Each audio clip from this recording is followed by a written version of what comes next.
मैं ऋचा गुप्ता ओहाम पिक्चर की प्रोड्यूसर हूँ, जो ओहाम 26 मई को सिनेमाज में आ रही है। और मेरे साथ तीन बहुत अच्छी बैकबोन्स हमारी इस मूवी की मेरे साथ खड़े हैं। सबसे पहले मेरे डायरेक्टर अंकित हंस, हमारे music director Vijay Verma ji, and हमारे एसोसिएट डायरेक्टर मुकुल वर्मा जी। मुझे ये कहा गया है कि मैं इनसे क्वेश्चंस पूछूं, और प्रोड्यूसर हूँ, पूछ तो सकती हूँ कैसा कैसा कैसे कैसा हुआ, क्या नहीं हुआ। तो अंकित जी, आई थिंक ये by far the youngest director होंगे, और जितना फैबुलस इन्होंने काम किया है ना, उतना ही शिद्दत से ये पूरी टीम लेके चले हैं। और इस टीम में दोस्त ज़्यादा हैं हमारी टीम में, और जो लोग दोस्त नहीं भी हैं वो भी दोस्त बनते चले गए इनकी नेचर की वजह से। सो इनका एक्सपीरियंस हमारे कास्ट एंड क्रू के साथ कैसा रहा, मैं वो पूछना चाहूँगी। देखिए, कास्ट की बात करें तो कुछ हमारे एक्टर्स थे जो हैं इवन, अब तो मूवी बन गई ना। अब तो रिलीजिंग आ गई, कुछ घंटे में रिलीज होने वाली है हमारी फिल्म। तो जो हमारे फिल्म के एक्टर्स हैं वो फ्रेश फेस है, लेकिन वो न्यू कमर्स नहीं है। They are well experienced. उन्होंने थिएटर किया है, काफ़ी टाइम थिएटर करते हुए आ रहे हैं। मैंने उनके साथ भी पर्सनली बहुत बार काम किया है, लेकिन फाइनली इतना अच्छा चांस मिला मेरे को उनके साथ इतनी बड़ी फिल्म करने का, थैंक्स टू रिचा मैम, कि हम आज यहाँ पे खड़े हैं। और क्रू की बात करें तो क्रू बहुत सपोर्टिव रहा है हर जगह पे, चाहे वो प्रोडक्शन हो, चाहे वो खुद प्रोड्यूसर हो, चाहे पूरी डायरेक्शन टीम क्यों ना हो। एक हमारी चीफ असिस्टेंट हैं रमनीत, मैं लास्ट टाइम भी उसकी बात करना चाह रहा था कि वो एक सिर्फ सिंगल गर्ल जो है वो 4 लोगों के बराबर है। तो मतलब आप समझिए कि एक एक बंदा कितने के बराबर है। हमारी टीम ने बहुत सपोर्ट करा है, हमारी पूरी टीम ने, चाहे वो डीओपी हो, एसोसिएट डीओपी हो, एडिटर हो पार्थ भाई, विजय सर हो। हमने एक मिल के बहुत अच्छा प्रोडक्ट बना दिया है। जो कास्ट एंड क्रू से हमारे को सपोर्ट चाहिए होता है वो डेफिनेटली इस फिल्म ओहाम में है। और बाकी तो मैम पूछेंगी। नहीं, हमारे यहाँ ना वुमेन पावर बहुत ज़बरदस्त थी। हम जितने भी लड़कियां थी ना, वो सिंगल मैन आर्मी हैं, वो अपने आप में सारा कर सकते हैं। मैं रमनीत के लिए और अपने लिए और सिमरन, मतलब हम 4-5 ही, हमारे क्रू में सिर्फ 4-5 लड़कियां थी। तो वो अच्छा, अब आते हैं विजय जी पे आते हैं हम।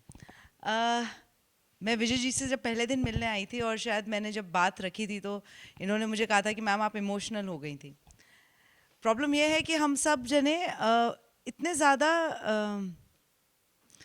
आर्टिस्ट हैं ना, तो दिल से पहले सोचते हैं। एंड मैं एक आर्टिस्ट से ही मिली थी आके, और जिससे मैं बिज़नेस की बात कर रही थी, तो शायद इनको कहीं मेरी कोई बात क्लिक करी।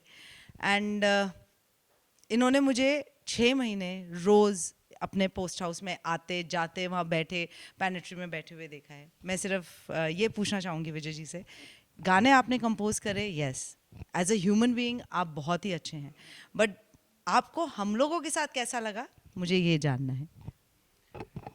हाँ, मैं एकदम से आपने मुझे पहला दिन याद दिला दिया। पहले दिन जब आप लोग आए थे, ऋचा जी और पूरी टीम जब आई थी और हम लोगों ने फिल्म पे बात करनी शुरू की, तो जनरली हम लोगों की आदत होती है, सबसे पहले हम पूछते हैं स्टार कास्ट क्या है। स्टार कास्ट का जब इन्होंने नाम बताया तो मैंने पहले कभी सुना नहीं था। डायरेक्टर का नाम मैंने पहले कभी सुना नहीं था।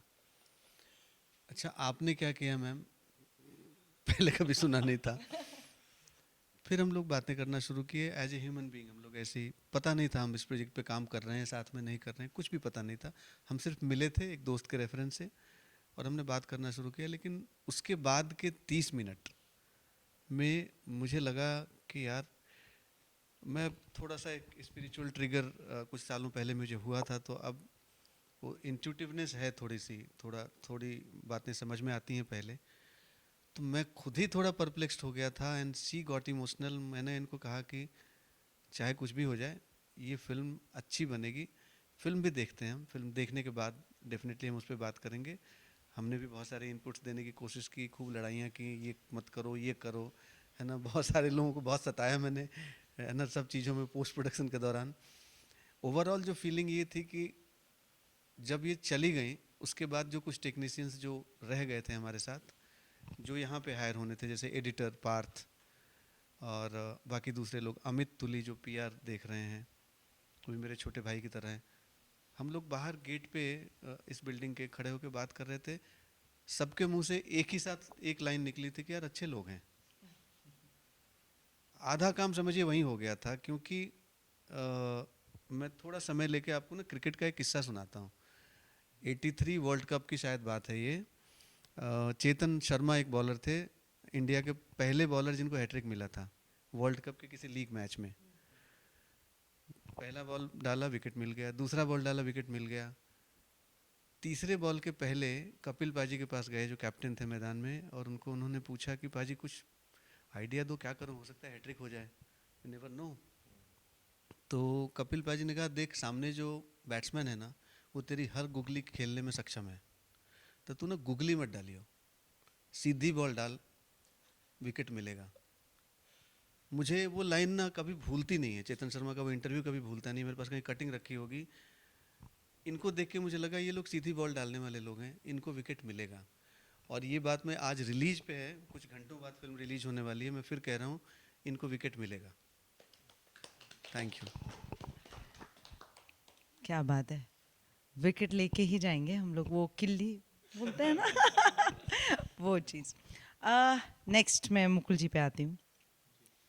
मुकुल जी ने जितना सपोर्ट इस मूवी को किया है ना, क्योंकि हम सब फर्स्ट टाइमर हैं और मुकुल जी बहुत एक्सपीरियंस्ड हैं। ये मेरे से डेफिनेटली उम्र में छोटे होंगे, लेकिन इनके लिए इतनी इज्जत है कि मैं हमेशा मुकुल जी ही बोलती हूँ। इन्होंने इतने शांत स्वभाव का आदमी होना और इतनी मुश्किल सीट संभालना, एक डायरेक्टर को संभालना जो नहीं क्योंकि यंग ब्लड होता है, सब चीज़ होता है, यहाँ से हम एकदम से ट्रिगर हो जाते हैं, कभी कभी हम बिल्कुल शांत हो जाते हैं, कभी हमें यही नहीं पता लगता कि हम आगे क्या स्टेप उठाएं। इन्होंने उस चीज़ को किस तरीके से हैंडल किया है, मैं उसके लिए बहुत थैंक यू हूँ मुकुल जी, क्योंकि ये एक ब्रिज थे हम सबके बीच में। कुछ चीज़ें होती हैं नहीं, एज ए डायरेक्टर अगर हम पोस्ट को देखें तो हम पोस्ट में जाके उस ओहदे को जाके हम डायरेक्टली कुछ नहीं बोल सकते, तो बीच के जो हमारा एक ब्रिज था वो मुकुल जी थे। और ब्रिज का क्या काम होता है कि सारा वेट लेके चलना है दो जनों के बीच में। सो आपका वो वेट वाला सफ़र कैसा रहा मुकुल जी? खैर मेरा सफ़र आसान था, क्योंकि मेरे साथ में जो काम कर रहे लोग थे वो मेरे पुराने दोस्त भी थे, उनके साथ में एक अच्छा बॉन्ड भी था, और सबसे पहली बात सभी के सभी ना बहुत एक अच्छे इंसान थे। ये चीज़ एक बहुत मैटर करती है। मेरी पुरानी एक टीम है जिनके साथ में हमने ये फिल्म बेसिकली बनाई है। जो मेरे इस फिल्म के डीओपी है वो मेरे साथ पिछले 7 साल से काम कर रहे हैं। जो साउंड में रिकॉर्डिस्ट थे ऑन लोकेशन, जो प्रोडक्शन हेड थे, ये सब लोग मेरे साथ में 6-7 साल पहले जुड़े हुए लोग हैं। और तो ये लोग इतने सालों से जुड़े ही इसलिए क्योंकि कहीं ना कहीं वो सब अच्छे इंसान थे। एंड देन रिचा मैम से जब मुलाकात हुई, अंकित जी ने मेरी मुलाकात करवाई इनसे कि इस तरह का एक प्रोजेक्ट है, हम उसे इनिशिएट करना चाहते हैं। तो बेसिकली अच्छे लोग मिले दूसरे अच्छे लोगों से, और एक बहुत अच्छा एक सफ़र हुआ, इसलिए मुझे तो कोई परेशानी नहीं हुई। और तब इससे ना ट्रस्ट करने में बहुत आसानी होती है। तो बेसिकली शूट करने में, प्रोडक्शन में, प्रोड्यूस करने में, और हर सब डिपार्टमेंट का जब आपस में एक ट्रस्ट होता है तो बहुत आसान हो जाती है चीज़ें करना। सब कहते हैं कि ऑपोजिट्स अट्रैक्ट, लेकिन यहाँ पर जैसे अभी इन्होंने बोला ना कि सब अच्छे लोग जुड़ते चले गए, हम चुंबक की तरह सब जने चिपकते चले गए और हमने ओहाम बना दी। ये हुआ। अब ये तो थी हमारी कैमरे के पीछे की टीम। अब कैमरे के आगे की टीम पे आते हैं हम, अपने कास्ट पे। ये जो पीछे खड़े हैं मेरे, उनको वो उनकी लंबाई इतनी ज़्यादा है कि कैमरा एडजस्ट नहीं कर पा रहा सर, है ना? हाँ जी। वरुण सूरी, हृदय सिंह और दिव्या मलिक। मैंने एकदम राइट नेम लिए, नहीं तो मैं हमेशा कैरेक्टर्स बोलती हूँ। नहीं, मेरे पास ना शब्द नहीं है, क्योंकि इन तीनों के भी ऑडिशंस हुए थे. ऐसा नहीं कि हम इन्हें पहले से जानते हैं या कुछ है या कुछ है. बिना ऑडिशंस के इस मूवी में कोई नहीं आया. और एक्चुअली में ये ऑडिशंस हमने रखे हुए हैं ताकि हम उसको BTS में दिखाएं आप लोगों को कि कैसे ऑडिशंस हुए थे. मैं अंकित को जानती थी, वरुण को जानती थी, हृदय को नहीं जानती थी पहले. बाद में इन लोगों ने मुझे मिलवाया इससे. And as a person, as and human being, इतना फैबुलस इंसान है कि ना आप बिना बोले बहुत कुछ बोल जाता है. वो एक स्टोरी टेलर की बहुत बड़ी न्यूआंस है. इंसान के देखने से, सोचने से और अपनी ऑब्जर्वेशन पावर से भी हमें पता लगता है कि वो कैसा होगा. सो मैं हृदय की बात करती हूँ और हृदय से क्वेश्चन पूछती हूँ. एक जो भूख होती है ना आर्टिस्ट की, वो आंखों में नज़र आती है और वो चीज़ उसकी एक्टिंग में नज़र आती है. यही चीज़ मुझे हृदय में नज़र आई कि कहीं किसी को एक रास्ता तय करना है ना, तो उस रास्ते पे चलना है. तो इन्होंने मुझे क्यों चुना उस रास्ते पे चलने के लिए?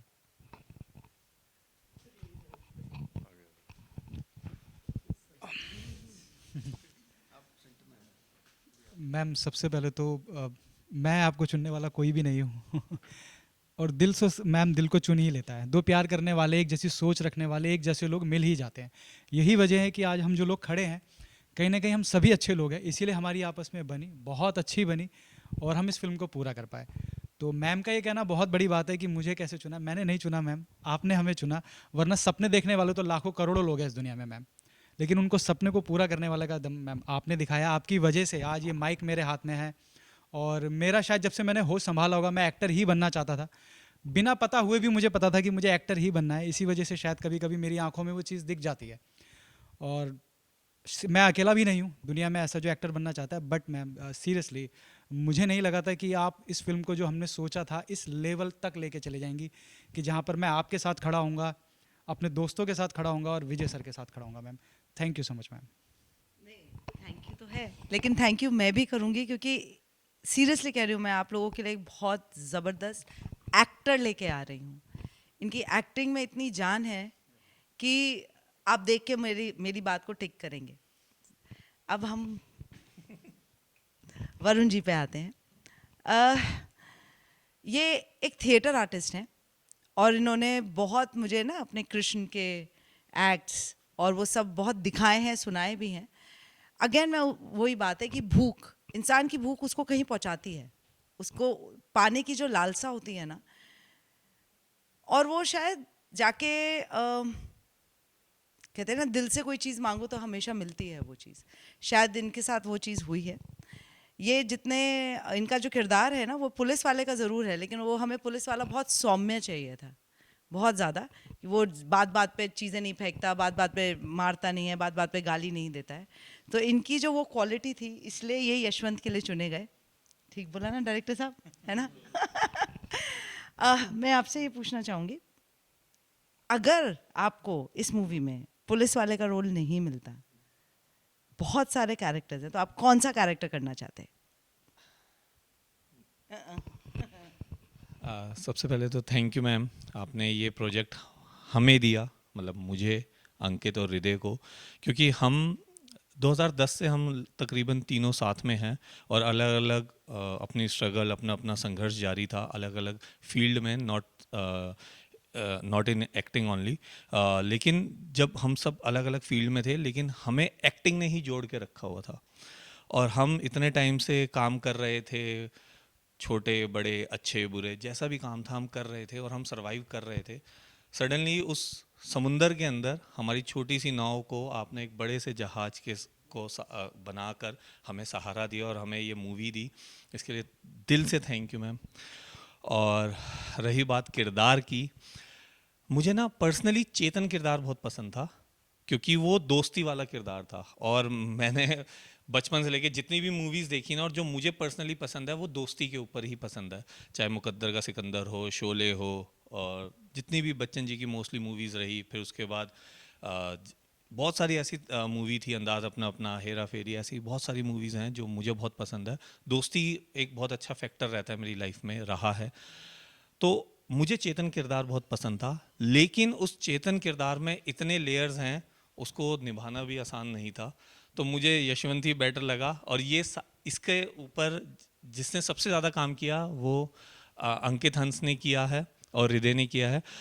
इस यशवंत किरदार की एक सबसे अच्छी बात यह है कि ये हर एक की नज़र में अलग अलग था कि यशवंत ऐसा होना चाहिए, वैसा होना चाहिए, वैसा होना चाहिए। अब मुझे कन्फ्यूज़न हो रही थी कि ये कैसा यशवंत होना चाहिए, क्योंकि जब भी कहानी सुनते हैं तो हम अपने दिमाग में एक इमेज बना लेते हैं कि एक कैरेक्टर बना लेते हैं, ये कैरेक्टर तो ऐसा होगा, या मैं करूँगा तो मैं ऐसे करूँगा। तब मेरी अंकित से बात हुई, बहुत देर तक बात होती थी, जूम कॉल होती थी कि हमें ऐसा चाहिए, वैसा चाहिए। हमने वर्कशॉप किया, तो वर्कशॉप में बहुत सी चीज़ें निकल के आई सामने कि यार इसको ऐसा करते हैं, वैसा करते हैं। इसके छोटे छोटे जो हरकतें हैं वो सारी अंकित की देन है। अगर आपको किरदार पसंद आता है तो अंकित की वजह से आता है, नहीं पसंद आता तो वो मेरी गलती है, क्योंकि मैं उतने अच्छे से कर नहीं पाया जितना अच्छे से अंकित ने मुझे बताया, अगर आपको पसंद नहीं आता तो। और दूसरी बात मैम, जो टीम आपने सिलेक्ट की, जो भी कैमरे के पीछे, कैमरे के आगे, बहुत बेहतरीन टीम थी। एक तो यंग टीम थी, या यंग दिल से टीम थी, जैसे आप हैं, विजय सर हैं, यंग है, दिल से बहुत यंग है। दिल से बहुत यंग है, क्योंकि वो जज्बा, वो जुनून, वो है आज भी, वो भूख अभी भी है। ठीक है कि हमें नया प्रोजेक्ट करना है या हमें ये प्रोजेक्ट करना है और हमें इस तरीके से करना चाहिए, तो वो जज्बा हमसे ज़्यादा इनके अंदर है। मुकुल भाई हो गए, इनको बहुत नॉलेज है। दिव्या हम में से सबसे छोटी दिव्या है हमारे में, और दिव्या का अलग ही जोन चलता था, लेकिन हम सबको जोड़े रखा उसने अपनी हरकतों से, अपनी बातों से, जो भी सेट पे होती रहती थी। एक कैरेक्टर और है बख्शी, राम चावला ने वो निभाया, वो बहुत ही बेहतरीन कैरेक्टर है। आप देखेंगे, आपको मूवी में बहुत मज़ा आएगा। और मैम, इन सब मोतियों को इकट्ठा करके एक तार में जोड़ने के लिए शुक्रिया, थैंक यू। ये आपको इनकी बातों से पता लग गया होगा, ये हमारी मूवी के ना लिरिसिस्ट भी हैं और स्क्रीन प्ले भी इन्होंने लिखा है, तो इनके पास शब्दों का भरमार है और वो इन्होंने हमारे सामने रखा। और जहाँ तक रही दिल से यंग होने वाली बात, हम कैमरे में ही पूछ लेते हैं, हम दोनों साथ में खड़े हैं, कौन बड़ा लग रहा है बताओ? नहीं नहीं नहीं, थैंक यू सो मच। रिया, दिव्या, इस लड़की की जो खासियत है वो सिर्फ मैं ये बताना चाहती हूँ कि हमने बहुत लड़कियों का ऑडिशन किया, जो सबसे लास्ट में जो जिसके ऊपर टिक हुआ था ना, मतलब मूवी शुरू कर दी थी हमें और हमारे पास हमारी हीरोइन नहीं थी, क्योंकि हमें कोई पसंद ही नहीं आती थी। एक से एक सुंदर लड़कियां हमने देखी, एक से मतलब जैसे सॉरी शादी के लिए लड़कियां देखते हैं ना, ऐसे देखी। लेकिन हमें सुंदर एक सेकेंडरी बात था, हमें एक्टर चाहिए था। तो एक रिया का ऑडिशन अंकित लेके आया कि मैम मुझे लगता है ना ये लड़की, आई थिंक, देखो आप इसको ऑडिशन देखो। रोता हुआ ऑडिशन था, रो रही थी उसके अंदर, लेकिन जो फीलिंग हमें उस कैरेक्टर में चाहिए थी वो रिया में हमें दिखी।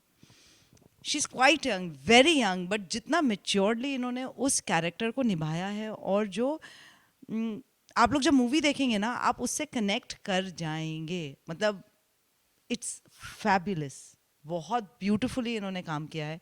और आई थिंक अगर ऐसे ही रहा, अगर आपने एक्टिंग इसी हिसाब से रखी तो स्काई इज़ द लिमिट। तो लेकिन मैं रिया से ये पूछना चाहूँगी क्या पूछूं?